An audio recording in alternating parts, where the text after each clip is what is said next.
Countdown for blast off. X minus 5, 4, 3, 2, X minus 1, fire.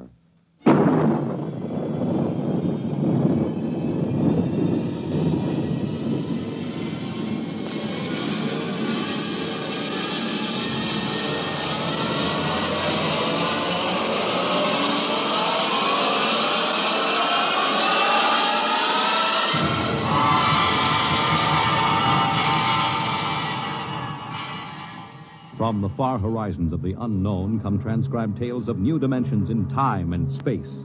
These are stories of the future, adventures in which you'll live in a million could-be years on 1,000 maybe worlds. The National Broadcasting Company, in cooperation with Street and Smith, publishers of astounding science fiction, presents X minus 1.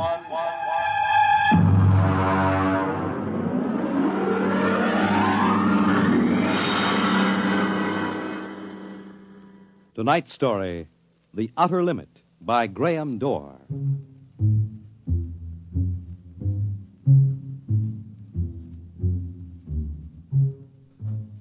We go ahead now in time to 1965.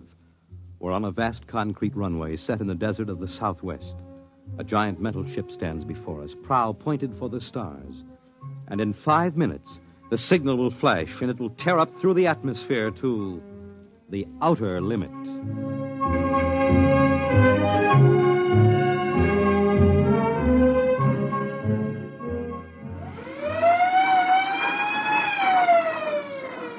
Attention! Attention! Clear field for takeoff! Clear field! 5 minutes, Steve. Right. Warm her up, Charlie. Turn her over! I want to go over procedure again, Steve. Don't worry, I got it straight. We'll just make sure. Okay, I take her up on jets to 50,000, then I cut in the rockets. No lower, or your tail blast will burn out 3 counties. I climb 4 minutes on rockets, then start maneuver tests. Remember that, no more than 4 minutes. This ship isn't like those strato rockets that you've been testing. She's the first one built for outer space. If she works, you can go clear to the moon. If I'd have known, I'd have brought my toothbrush. Not this trip. Now get this, Steve. You've got power there to clear the Earth's gravitational field, but remember, after you cut in the rockets, you've only got 10 minutes fuel. If you go beyond the outer limit and don't save fuel for the return, you won't get down again, ever. You'll drift out into space. Get that now. 10 minutes fuel. Okay. As far as I'm concerned, this project is a lot more important than that cosmic ray bomb that they're testing out in the Pacific tonight. Well, the Security Commission brass doesn't think so. I don't see any undersecretaries under anything. Don't you worry, Steve. In the long run, our ship will make the CR bomb back-page stuff. But in the meantime, it's just as dangerous. Now, remember, half the principles in this ship are pure theory, slide rule stuff. If anything goes wrong, we may have to scrape you off the landscape with a soup spoon. You have a charming sense of humor. Now, here's what I'm getting at, Steve. We're risking your neck in this test. Anything blows, we don't want to have the next man pull the same boner. So keep your mic open. Keep talking. If anything goes wrong, we want to know exactly why. And we won't be able to ask you. Let us know before you pull every switch, before you do anything. Got that? Even if you only have to blow your nose. All right, get those fuel lines away. Well, I guess that's about all, Steve. Hey, that reminds me. If Mary calls, I'm just up on a milk run. I didn't tell her today was it. How is Mary? She's okay, but she's due about now, and I don't want her to get nervous. Hey, I didn't know the baby was that close. Steve, you know, I really ought to be sending a single man on this job. What, and cut me out of a soft paycheck? Forget it, Hank. You know you can't get anybody else who can take 15 G's acceleration when those rockets cut in. Yeah, I know. It's time, Steve. Yeah. I'll see you later. Don't worry, Hank. I'll sweat for both of us. Good. Button her up, Charlie. So long, Hank. So long. We'll give you the light from control.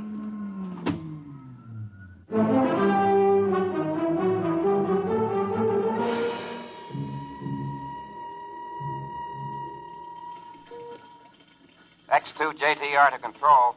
Are you there yet, Hank? Okay, Steve. I'm ready to go. Mr. Hanson. Ready on radar, Sergeant? Check. Mr. Hanson, you better see this. What is it, Elsie? Message sent up for Steve. Mrs. Weston just left for the hospital. What?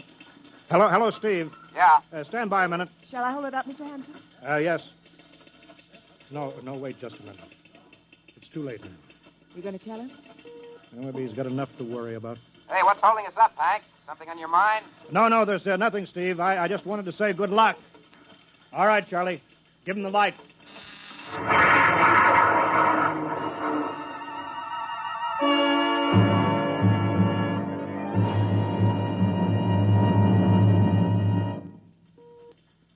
All right, Steve, I'm reading you clear.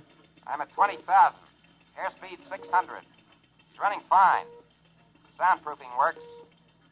There's a 3-degree waiver in the AGY pressure. Got that, Charlie? Check. Dead center on radar, Mr. Hanson. 50,000 now. I'm cutting loose the port jet. Now the starboard. Now I'm off jets. Airspeed dropping. Now I'm opening the rocket ports. The switch sticks a little, Charlie. Oxy-alcohol pressure 350. All right, now I'm advancing the ignition key. Here goes rocket 1. Steve? Steve, you all right? Yeah. Feels like somebody slugged me with a sledgehammer.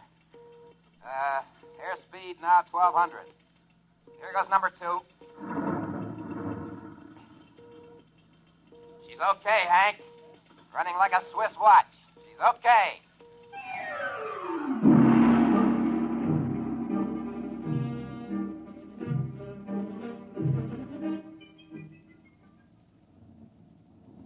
Hello, Steve. Elapsed rocket's time is now 4 minutes. What's your altitude? Over to you. The speed 4,400, still climbing. Altitude 297 miles. All right, you're at the outer limit. Level off for maneuver tests. You've got exactly 6 minutes fuel left. I'm starting a 3-degree left bank. She's a little sluggish. There, it's all right. There's a low vibration somewhere. Maybe the cockpit cover. My view screen's a little fogged. Now I'm straightening out. 5 minutes fuel left. Now I'm starting a 3-degree right. Hey, of all the... What's the matter? What's wrong? There's something up here. Something shining. What are you talking about? There's something above me, Hank. I'm going to chase it. Steve, you're at the outer limit now. I can see it plain now. Now, Steve, don't go any higher. You've only got 4 minutes left. You've only got... I'm getting static. I can't hear you, Hank. It's dead ahead now. I'm going to make a pass at it and get a good look. Here goes. Hey, it's swerving to meet me. It's dead ahead now. Look out, it's dead ahead.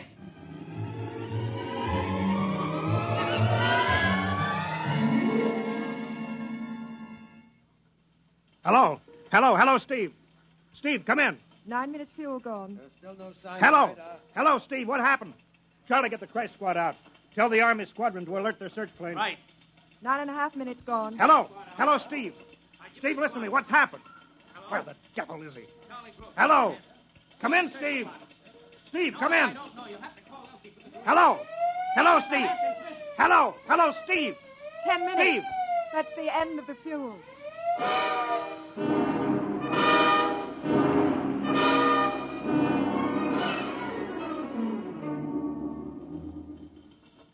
How long has it been now? 10 hours, Mr. Hanson. Nothing more on radar, Sergeant? The screen's blank. Colonel Carulli called in. The search planes are back. Couldn't find anything. Should be some trace. He couldn't have bailed out, could he? You don't hit the silk at 4,400 miles an hour. We either went past the outer limit and ran out of fuel, or something blew, and we'll find the pieces scattered from here to the coast. Why does it have to be the best man? Always the best man. Charlie, we got to figure out what was wrong. Right. Something must have blown. All right, I'll call him. Goodbye. Mr. Hanson, there's a message from Northside Hospital for Steve. Well, what is it? Mrs. Weston is fine. It's a boy. Thank you, Elsie. It's a boy, Charlie. Yeah. Fine. It's a boy. He didn't even know that she went to the hospital. How am I going to tell Mary that? No, it wasn't your fault, Mr. Hanson. The ship was tested. Yeah, we'll build another, and some other flying fool will shoot past the outer limit into space. Well, I'm getting old, Charlie. You can remember when I used to take them up myself. Now I've got to send other men. Look, it's a job, Mr. Hanson. Now I'm afraid. Every time I hear a jet go off, I jump. Every time I have to send somebody up in a new model, I start to sweat. Mr. Hanson. Yeah? I think I've got something on the radar. No flights scheduled in, are there, Elsie? No, the whole day's cleared. It's coming in behind us. Here he comes over the building. Yeah. What crazy jockey is buzzing the field like that? Is that an Army plane, Charlie? No, I can't see. Here he comes back again. I know that engine. Yes, it's Steve. That's impossible. Look, that's his ship. It can't be. Circling back for landing. Charlie, clear the field. He's coming back in. Mr. Hanson, there's not another ship in the world that looks like that. I tell you, it's got to be Steve. Thank God.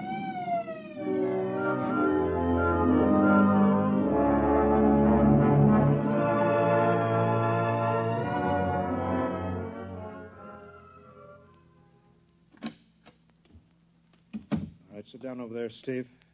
Quicker we get this done, the quicker you get over to see Mary and the baby. Elsie, give the order to check and refuel the rockets. I don't want anybody in here till I get Steve's reports. Bury any calls. All right, Steve, let's have it. What the devil happened to you? Hank, that cosmic ray bomb. Does it still go off tonight? What are you talking about? Straighten out, Steve. Where have you been for the last 10 hours? Listen, Hank, there's something more important. Now, come on. I've got to get a report on the screen to Washington, so let's have it, will you? I've got to know how you stretched 10 minutes fuel to keep you in the air for 10 hours. One thing before now, I talk. Now, look, Steve.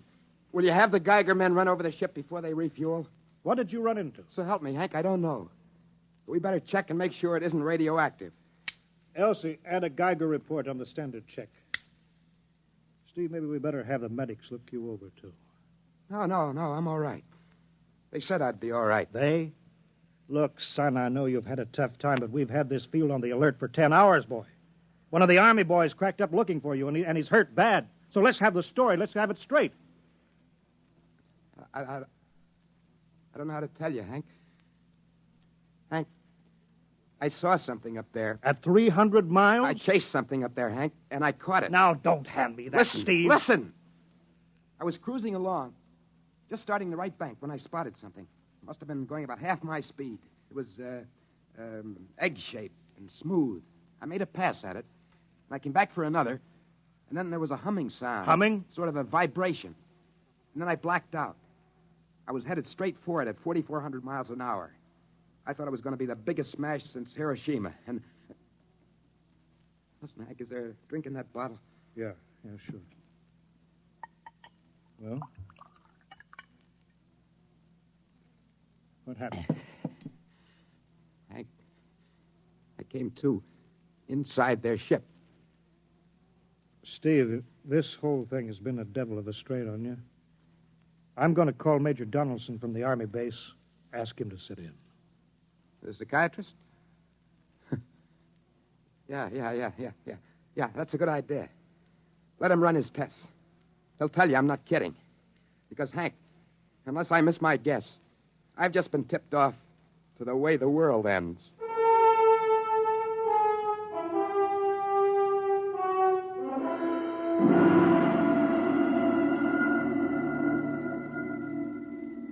You should be getting drowsy now. Count backwards from 10. 10, 9, 8, 7, 6, 5, 6. He's under. Now we attach the head plate electrodes and the cortical pickup. Look out for that wire, Mr. Hanson. 3.0 setting and 31.3. Now, throw that switch, Mr. Hanson. I have to start him off by suggestion. All right, Steve. You're in your ship now. You're in the rocket. Rocket? You're in the rocket. You're in the rocket, and you've just sighted something strange. Now I'm starting at 3° right. What's that? Hey, there's something up here. Something shining. His memory pattern. We're picking it up electronically. Something above me, Hank. I'm going to chase it. It's piped through the audio circuits. Getting static. I can't hear you, Hank. This is where we lost contact with him. I'm going to make a pass at it. Hey, it's swerving to meet me. It's dead ahead now. Look out. It's dead ahead. Now what? This is where he blacked out. No telling how long, minutes or hours. What's that noise? I don't know. Shh. Where? How did I get here? What? Who are you? Is he seeing things? Galactic Patrol. What's that? What are they saying, Steve? What are they saying? It's about nuclear fission. They know about it. They know the danger of it. Long ago, they had wars that almost destroyed them. Finally, they learned. Now they've outlawed war. Go on, Steve. They patrol space. When their detector picks up an atomic explosion, they send a patrol.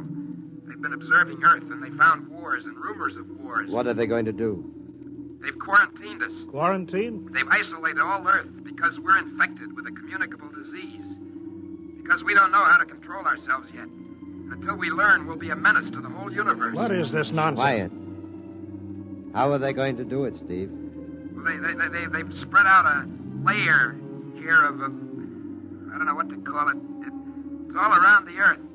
It's miles deep. And when there's an atomic explosion on Earth, the radioactive particles will drift up to this layer and set off a chain reaction that'll go around the world in microseconds. And that's the end. Yes? Yes, I understand. I've got to bring back the warning. You're going to put me back in my ship to bring the warning. Now what? Blacked out again. I guess that's all. What does all that mean? It's what he remembers. You don't think that really happened? No. Narco-psychometry circuits produce what he remembers. Just means that Steve believes this happens. I don't like to see this. I've seen too many top pilots snap. Steve is the best I've known. How bad do you think he is? Well, frankly, outside of the presence of this well-organized hallucination, there are no signs of unbalance. May not be too serious. If he had a more plausible story, I'd be inclined to believe him. Warning. Hank. It's all right, boy. Did you hear it, Hank? Do you understand? Sure. We've been quarantined. Now, let me give you something to make you sleep, Steve. But don't you understand? They fixed it so that if we set off one more nuclear explosion, we will have had it. Of course. Now, don't roll your sleeve down. You don't believe me? Now, take it easy, Steve. But the tests are setting off the cosmic ray bomb, Hank, tonight. What time is it? 11:20. It's scheduled for midnight. Hank, we've got to stop that bomb. Let Donaldson give you the hypos. You got to believe me. I saw them. I got the warning. If we touch off the Q-bomb tonight, we'll be the biggest galactic 4th of July of all time. The whole Earth will go up like a Roman candle. April 10th, 1965, the end. Look, Steve, you better calm down now. Don't you want to see Mary and the baby? You've got a new son, remember? That's just it. I want to see my son. I want him to live. If the bomb goes off, Hank, we got to stop it. Mr. Hanson, I think we'd better get over to the base hospital. Hank, you got to believe me. Sure, Steve. Maybe there's something to it. Look, it's out of our hands now, Steve. I'll put it in a report, shove it into Washington in the morning. In the morning? There won't be any morning, Hank. You've got to call Washington now. Get the head of the Security Commission and postpone the test. Now, you know I can't do that. My neck would be out a mile. Besides, this is 1965, not 45. 20 countries have the atomic bomb now. What's the use of stopping just this one? The rest will keep right on popping them off. Well, then we'll have to call an international conference. Can't you understand, Hank? The first one that goes off finishes us. It's the end. They've given us the quarantine warning. Steve, I think you'd better go with us to the base hospital. Look, Steve, we can call up for a detail if we have to. All right, I'll go with you. You don't need a straitjacket. That's the way, Steve. You'll probably feel better by morning.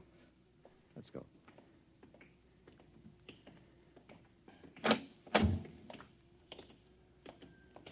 Tomorrow I'll drive you over to the hospital to see Mary and the kid. Sure. Look at the ship under the floodlights. Pretty, huh? You'll be flying her again soon, Steve. Don't worry. Yeah, I guess so. What's she doing out on the line? They refuel her? Yeah, we got Clausewitz coming in tomorrow from Denver for another test. Figure we'd give you a day off. Yeah, that's good. That's fine. Steve! Hey, go! Come on, Donaldson! Steve! Steve, come back here! He's heading for the rocket. That's crazy. Steve! Get down off of there, Steve! We can't get at him now. That hood is armor glass. He's waving. To its control, the radio. Come on! I should have gotten help. Come on, Donaldson. The radio is still hooked up. Hello, Steve. Listen to me, Hank. You gotta call Washington now. Look, Steve, come out of the rocket. I'll call my men, Henson. Don't try anything, Hank. They refueled the rocket for tomorrow. Take it easy, Steve. Listen, you know what'll happen if I fire the rocket tubes down here? Steve, don't, please. It'll burn out every building for 5 miles. All of us in one big blast. What do you want, Steve? You gotta stop that bomb. You gotta call Washington now. They won't believe me. You make that call or I cut in the rocket. I mean it, Hank. You hook my screen to yours in parallel. I want to see exactly what you're doing. All right. Just don't fire those rockets. Get going, Hank. You got 12 minutes to make that call and stop the bomb. All right. I'm making the parallel hookup now. Donaldson, you think he'll really blast? I don't know. Up to now, I'd almost say it was normal, but this Hanson, he's liable to do anything. Steve, there, you getting it on your screen? Yeah. Now put that call through. All right. Operator, Visit screen to Washington. the visit screen circuits are busy, sir. If you'll try again in half an hour. This is a Security Commission priority. Break in. Get me a line. Just a moment, please. 10 minutes, Hank. Listen, Steve, I'm trying. Ready to take your call, sir.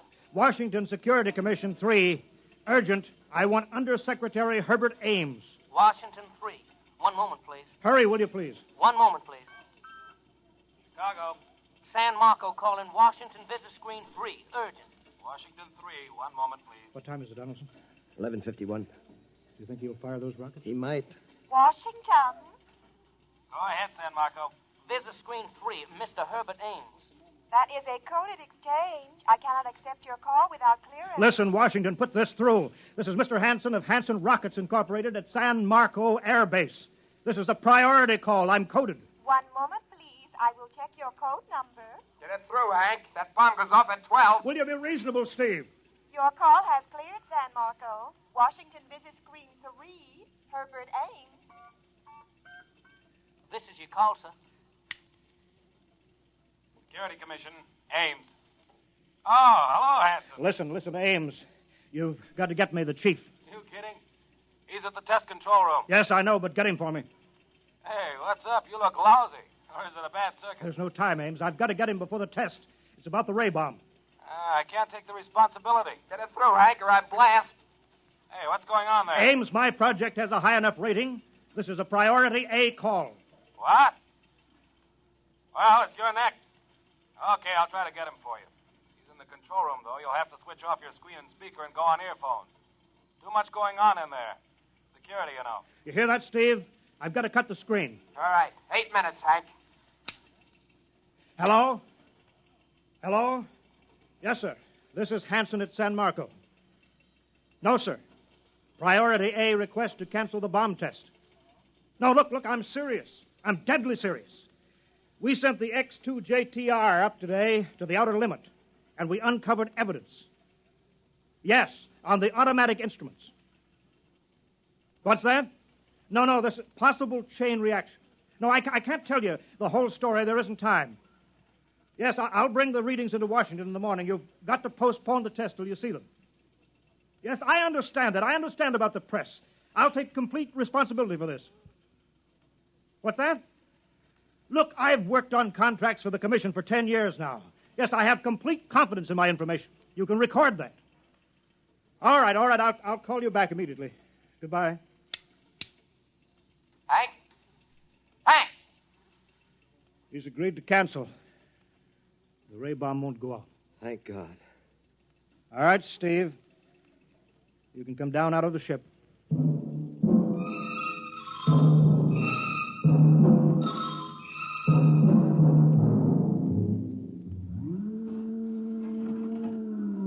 There he comes. He's opening up.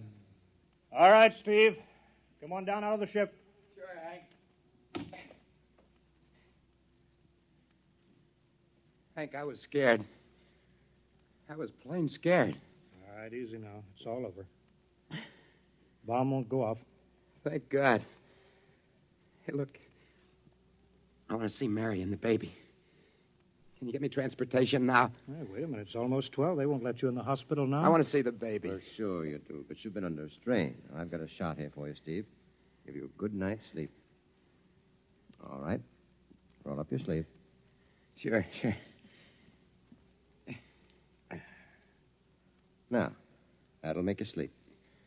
Sergeant will find you a bed. Come on, Mr. Weston. Well, good night, Hank. I am kind of beat. It's been a tough night.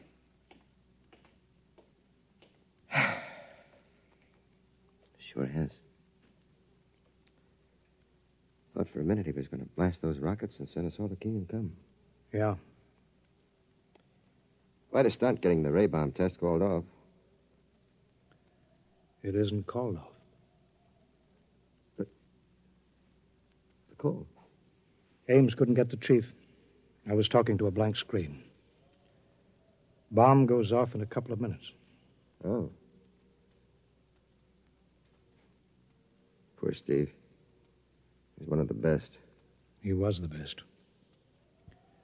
1 in 10 million. Some story of his, poor guy. For a while, he almost had me believing that quarantine.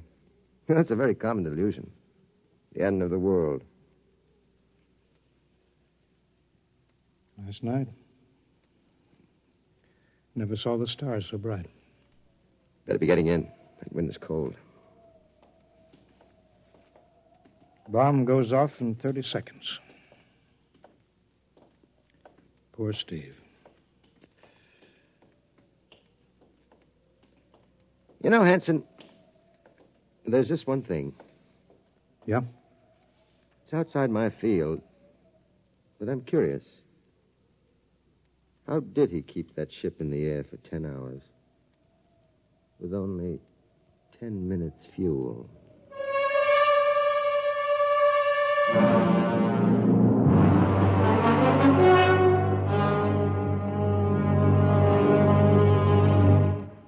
You have just heard X-1, presented by the National Broadcasting Company in cooperation with Street and Smith, publishers of astounding science fiction.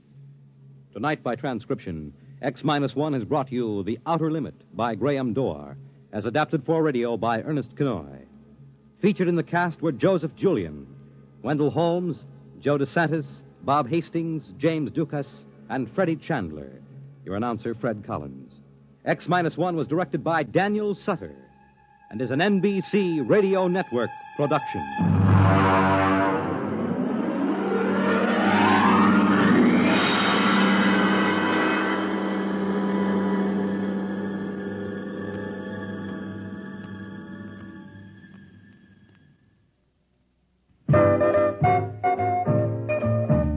You don't have to stop whatever you're doing to listen to your radio.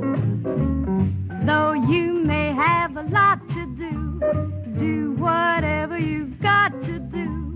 NBC will still get through with music and drama, a life panorama. NBC's always got something brewing. Listen and you'll agree that there's always a smile from a twist of the dial to radio.